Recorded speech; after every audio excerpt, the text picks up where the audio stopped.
Okay, let's dive into this. Imagine you got a game with bots balls, right? Seems casual, Totally. but then add this really vibrant community and, well, a sign-up process that's apparently more cutthroat than a reality TV finale. Right. Sounds wild. That's what we're unpacking today. Yeah. The DC Gay Bocce League and its notoriously chaotic sign-up. And we're digging into an article from districtdrama.com called DC Gay Bocce's Sign Up Chaos, Welcome to the Hunger Games. Which, I mean, the title alone tells you something. Definitely sets a tone. Yeah, and District Drama, for anyone who doesn't know, calls itself the ultimate source for all the drama happening in DC, covers news, drama, food, the works. So quite the source. Exactly. And our mission here is really to pull out the surprising bits about, community exclusivity and the weird challenges this really beloved league faces. Okay, so where does it get really interesting? The article mentions, well, pandemonium. Pure pandemonium is the phrase used. For talking like 1,000 people. The article calls them thirsty queers, which is evocative. Ah, it is. Very district drama. All going for only 200 new spots. And the wait list. Longer than a drag race finale.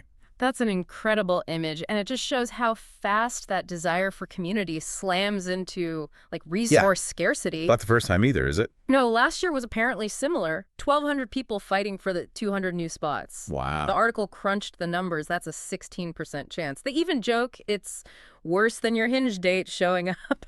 Ouch, okay. And remember, 700 spots are already taken by returning players, veterans. So newcomers are really facing an uphill battle, a gauntlet, the article calls it. Completely. And it gets personal. Friends begging captains, DMs flying, maybe even some lighthearted mentions of bribes. Kidding. Maybe. Pity, maybe. Exactly. So it's less about just joining a sports league and more like, I don't know, auditioning for queer royalty. It holds real social weight. Which brings up that big question, right? Is this just supply and demand?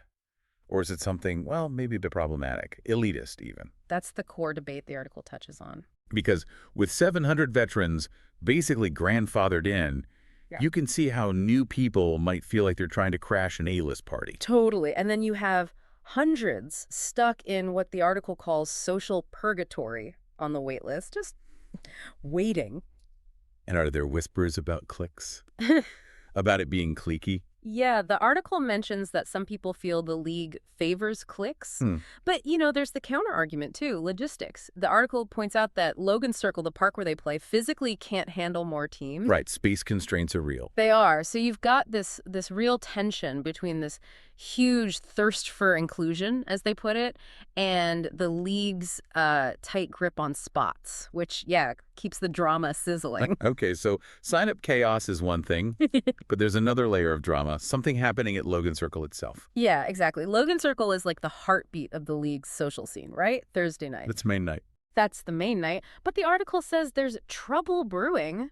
Apparently, there have been some recent public drinking arrests in the area. Oh. Which means the police are now sort of eyeing the league's Thursday night revelry, the rosé sipping while playing. Which sounds iconic, but maybe risky now. Iconic, but risky, yeah.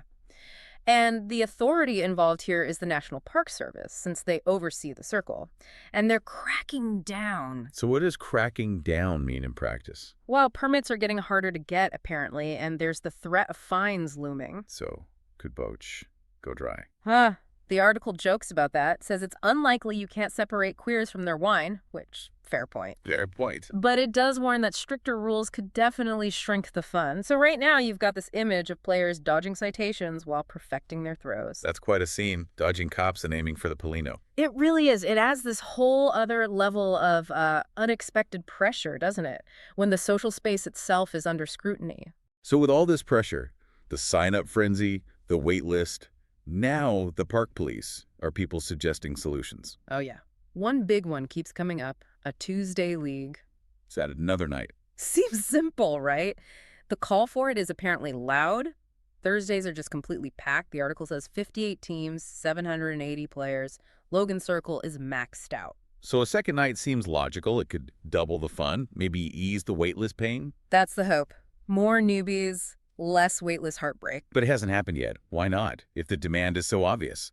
Well, the article gives the organizer's side, too. It's not always that simple. They mention things like scheduling conflicts, permit hassles, which we just talked about, and also just volunteer burnout. Running this thing takes work. True. It's probably run by volunteers. Exactly. But the community argument is basically, look, the demand justifies it. They see a Tuesday League as a way to sort of democratize access to what the article calls this botch cult. A bocce cult. Okay. So for now, at least, everyone's still stuck battling for Thursday glory. It's that classic friction, you know?